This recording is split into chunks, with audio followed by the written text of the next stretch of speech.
Hello बच्चों, स्वागत है आपका अपने चैनल तैयारी जीत में। आज हम देखने वाले हैं 8th ग्रेड अभ्यास पुस्तिका गणित कक्षा 7। यदि आपने इस पुस्तक के संपूर्ण पाठों का हल नहीं देखा है तो वीडियो के लास्ट तक आपको इसके संपूर्ण पाठों का हल किस प्रकार से देखना है ये आपको बता दिया जाएगा। तो इस वीडियो में हम केवल पाठ 3 देखने वाले हैं, अध्याय 3, जिसका नाम आपका अध्याय 3 का नाम होने वाला है यहाँ पर आंकड़ों का प्रबंधन। तो आइए इसको हम यहाँ पर शुरू करते हैं। यदि आपने यहाँ पर चैनल को सब्सक्राइब नहीं किया तो चैनल को सब्सक्राइब कर लीजिए। तो देखिए पहला प्रश्न क्या लिखा है, आपको इसको पढ़ लेते हैं।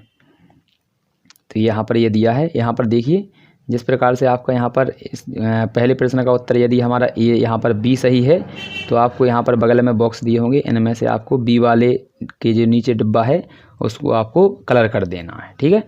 तो आइए यहाँ पर प्रश्न 1 को देखते हैं क्या लिखा है।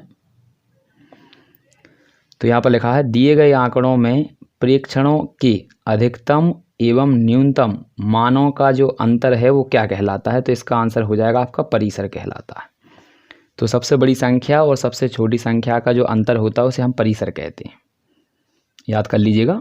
इसके बाद अगला प्रश्न लिखा है सभी प्रेक्षणों के योग और प्रेक्षणों की कुल संख्या के अनुपात को क्या कहा जाता है। तो आप ध्यान रखेंगे योग बटे संख्या जो आपकी होती है वो आपका माध्य का सूत्र होता है, यानी ऑप्शन नंबर डी माध्य यानी औसत। इसके बाद अगला प्रश्न है आपका तीसरा। तो यहाँ पर ये लिखा हुआ है प्रश्न नंबर 3। तो इसमें देखिए क्या लिखा है, ये संख्या दी गई है, इनका हमें औसत निकालना है। तो औसत ज्ञात करना है तो क्या होगा इसको देख लेते हैं। तो देखिए औसत में किस प्रकार से आप ज्ञात करेंगे। तो यहाँ पर देख लीजिए इस औसत का सूत्र होता है आंकड़ों का योग, यानी सबको जोड़ना है। तो इन सबको जोड़ लीजिए। तो यहाँ पर जोड़ेंगे तो 5 और 25 आपका हो जाएगा 30 और आपका यहाँ पर 45, 48, 58, 58 और 8 कितना हो जाएगा आपका 64। तो ये 64 हो जाएगा। और टोटल संख्या कितनी है आपकी, टोटल संख्या आपको गिन लेनी है।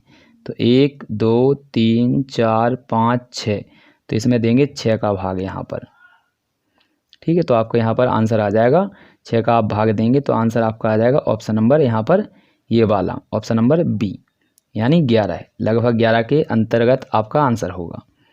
इसके बाद अगला क्वेश्चन है आपका। तो यहाँ पर क्वेश्चन लिखा है आपका चौथा। तो देखिए क्या लिखा हुआ है, प्रश्न दिया गया है 16 2, यहाँ पर ये संख्या दी गई है, इनका हमें बहुलक ज्ञात करना है।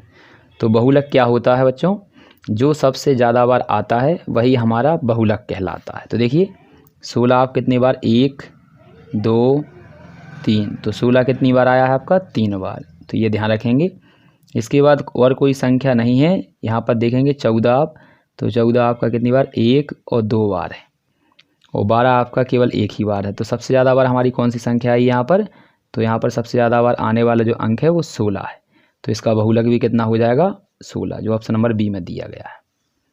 अगला प्रश्न देखते हैं। तो ये रहा प्रश्न नंबर हमारा 15 है, 5वां, सॉरी फ्रेंड। तो देखिए 5वां प्रश्न में है 1 से लेकर 11 तक की प्राकृतिक संख्याओं का औसत क्या होगा। तो और प्राकृतिक संख्या लिखनी 1 से 11। तो 1 2 3 4 5 6 7 8 9 10 और 11। तो यहाँ से पूरी आपको संख्याओं का जोड़ना है। तो इनको जोड़ेंगे और कितनी संख्या जोड़ी हमने आप यहाँ से, तो 1 2 3 4 5 6 7 8 9 10 11, जितनी संख्या जोड़ी उसका देना है भाग। तो इसका आपका आंसर आप अच्छे से कर लेंगे। तो इसका आएगा आपका 66। कितना आएगा, योगफल 66 आएगा। और आप कितनी संख्या जोड़ी आपने, टोटल 11 से इसको काटेंगे तो आपका आंसर आ जाएगा 6। तो यहाँ पर ऑप्शन नंबर सी हो जाएगा। 1 से 11 तक आपको गिनती लिखनी है और सभी को जोड़ देना है। और जोड़ने के बाद जितनी आपने संख्या जोड़ी है उसका भाग देते हैं। जैसे मान लीजिए आपने यदि 1 से 5 तक की संख्या जोड़ी तो आपने टोटल कितने अंक जोड़े, 5, तो 5 का भाग देंगे। अगला है सबसे बड़े एवं सबसे छोटे आंकड़े का अंतर क्या कहलाता है या क्या कहते हैं। तो परिसर कहते हैं। क्या कहते हैं, परिसर। अगला प्रश्न है हमारा 7वां। तो देखिए क्या लिखा है। तो यहाँ पर दिया गया है दिए गए आंकड़ों को आरोही या अवरोही क्रम में व्यवस्थित करने के मध्य मान को क्या कहते हैं, या मध्यमान क्या कहलाता है। तो मध्यमान को कहते हैं माध्यक या माध्यिका। इसके बाद अगला प्रश्न। तो ये रहा अगला प्रश्न हमारा। तो इसमें क्या करना है देखिए। तो ये रहा हमारा अगला प्रश्न। इसमें देखिए, प्रथम 5 प्राकृतिक संख्याओं का माध्य को ही औसत कहा जाता है। तो देखिए, प्रथम 5 प्राकृतिक संख्या लिखनी है, तो आप लिखेंगे प्रथम 5 प्राकृतिक संख्याएं तो क्या होती हैं, 1, 2, 3, 4 और 5। तो ये हमारी प्राकृतिक संख्या होती हैं। अब आपको इसका निकालना है औसत या माध्य। तो आपको इन सबको जोड़ना है ऊपर और नीचे। कितनी संख्या ली हमने जोड़ने में, तो 1, 2, 3, 4 और 5। हमने 5 संख्या जोड़ी, तो नीचे कितने का भाग देंगे, 5 का। तो इस प्रकार से करेंगे 1, 2, 3, 4, 5 और नीचे देंगे 5 का भाग। तो यहाँ पर भाग देंगे इसका इस प्रकार से। तो इसको भाग देंगे तो ऊपर जोड़ के आ जाएगा आपका 15 और नीचे आपके लिखे हुए 5। 5 से भाग दे देंगे 15 में, तो 5 एकम 5 और 5 3 15। तो इसका हमारा आंसर आ जाएगा 3। आशा करते हैं आपको समझ में आया होगा। इसके बाद अगला प्रश्न दिया गया है, तो इसको देख लीजिए। तो ये रहा हमारा प्रश्न नंबर 9। तो देखिए क्या लिखा है, आंकड़ों में सबसे अधिक बार आने वाला प्रेक्षण क्या कहलाता है। तो यहाँ पर सबसे अधिक बार आता है उसे कहते हैं बहुलक। ठीक है, क्या कहते हैं, बहुलक। इसके बाद अगला प्रश्न दिया गया है, तो इसमें देखिए क्या लिखा है। तो इसका भी आपको औसत ही ज्ञात करना है नीचे वाले सवाल का। तो सुनील 3 क्रमागत दिनों में 6 घंटे, 5 घंटे और 7 घंटे पढ़ता है, उसके पढ़ने का औसत समय क्या है। तो देखिए इसका औसत निकालना है आपको, कुछ नहीं करना है। तो आप इन तीनों को जोड़ेंगे, 6 और 5 11, 11 और 7 कितने हो जाएंगे आपके 18। और कितने घंटे जोड़े हमने, 3। तो 3 का भाग देंगे इसमें, तो कितना आ जाएगा 6। इसी प्रकार से आपको इसका करना है। तो ये आ जाएगा आपका 6 घंटे। तो ये आपका आंसर है। अच्छे से नोट डाउन इसको कर लीजिए। अगला प्रश्न है हमारा 12। तो ये रहा 12वां प्रश्न, सॉरी फ्रेंड 11वां प्रश्न, ये 10वां था। तो देखिए यहाँ पर इसमें हमें बहुलक ज्ञात करना है। तो बहुलक हम जानते हैं जो सबसे अधिक बार आता है उसी को बहुलक कहते हैं। तो देखिए यहाँ पर 13 देखेंगे कितनी बार आया है। तो 13 आपका 1, 2, 13 कितनी बार आया आपका 2 बार। ठीक है, इसके बाद 16 देखेंगे तो यहाँ पर 16 कितनी बार है, 1 बार। इसके बाद 12 आपने देख ही लिया, 12 कितनी बार है, 2 बार। और 13 भी कितनी बार है आपका 2 बार।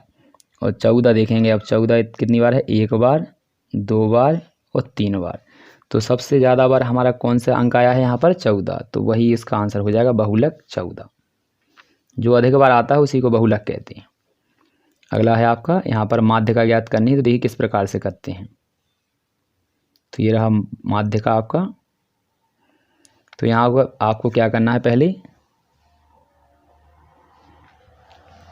इन आंकड़ों को आपको क्या करना है, माध्य का निकालने से पहले इसको आरोही क्रम में लगाना है। आरोही क्रम में कैसे लगाते हैं, पहले इसमें से सबसे छोटी संख्या लेंगे। तो सबसे छोटी संख्या क्या है आपकी, यहाँ पर देखिए। तो सबसे छोटी संख्या आपकी यहाँ पर 17। तो पहले लिखेंगे 17, फिर उससे बड़ा क्या है 18, 18 लिखेंगे। फिर उससे थोड़ा बड़ा क्या है आपका 18 के बाद 24। तो यहाँ पर लिखेंगे 24। फिर उससे थोड़ा बड़ा 25, तो 25। फिर उसके बाद यहाँ से देखेंगे तो आपका उससे बड़ा थोड़ा क्या है यहाँ पर 35, फिर 36 और फिर 46। तो पहले लिखना है हमें इन्हें बढ़ते क्रम में, यानी आरोही क्रम में। अब इनको गिन लेते हैं कितनी संख्या है ये टोटल आपकी। तो यहाँ पर गिनेंगे तो ये आ जाएगा हमारा 7।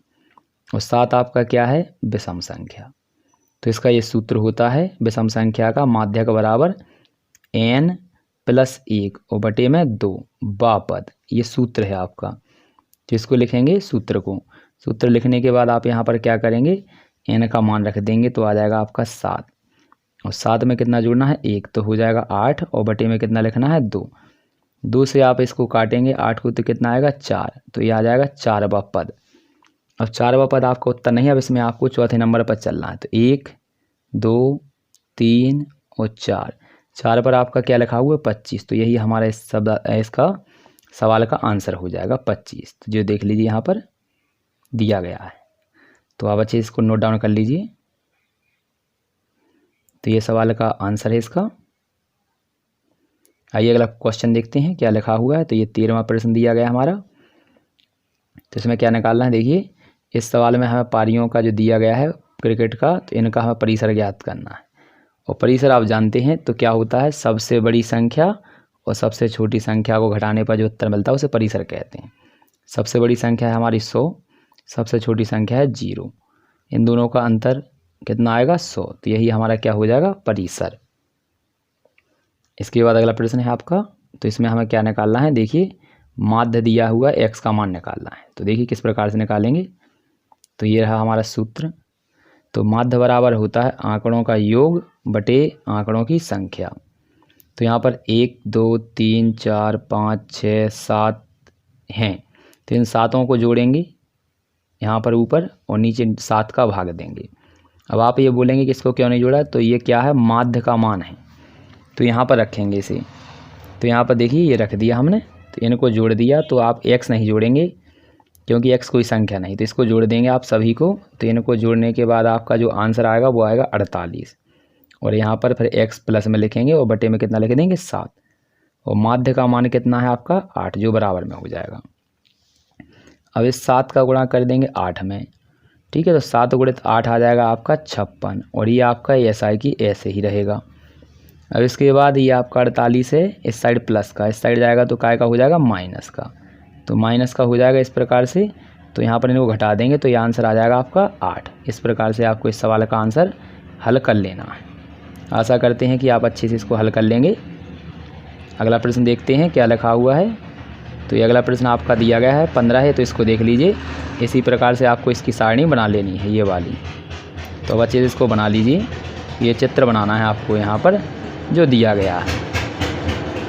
आशा करते हैं आप इसको बना लेंगे अच्छे से। तो आप इसको कंप्लीट कर लीजिए। यही आपका 15वें क्वेश्चन का आंसर है। और यदि आपको इस पुस्तक का संपूर्ण हल चाहिए तो आप यहाँ पर इस बॉक्स में एक प्लेलिस्ट दिखेगी, वीडियो दिखेगा। इस पर जैसे ही आप क्लिक करेंगे तो 1 से लेकर 13 पार्ट तक के वीडियो आ जाएंगे लाइन से। उन पर आप क्लिक करके एक एक से वीडियो देख सकते हैं।